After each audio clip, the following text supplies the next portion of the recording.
नमस्कार मु अध्यापिका सस्मिता महापात्र आज गोटे +2 सेकेंड इयर ऑप्शनल ओडिया सुंदर विषय चंपावती राजकन्यार स्वप्न तो से विषय को आज आम पढ़ा।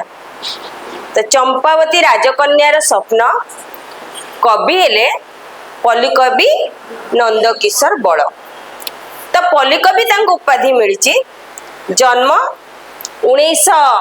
1875 मसीहा आ मृत्यु 1928 मसीहा। जीवन काल मध्य से पल्लीर नैसर्गिक दृश्य को कलम मुନରେ उतारी नद नदी पर्वत झरणा प्रकृति आकाश मर्त्य सुंदर जिनस को निज कलम मुନରେ निखुण भाव उतारी एवं आम मान को सुंदर सुंदर लेखा उपहार देइचंती।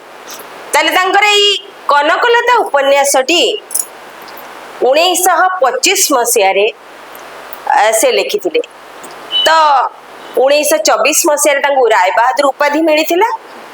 1925 मसीह कनकलता उपन्यास लिखिथिले।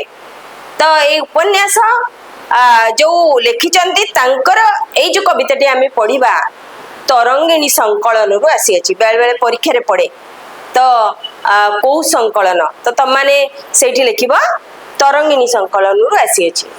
तो ये कनकलतार उपन्यासर विषय वस्तु तुम तो खंडे कम दिया जाइछि।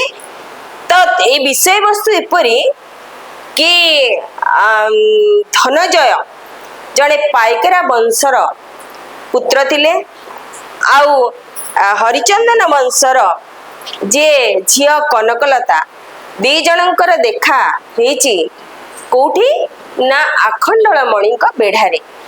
तो विवाह स्थिरीकृत हेची।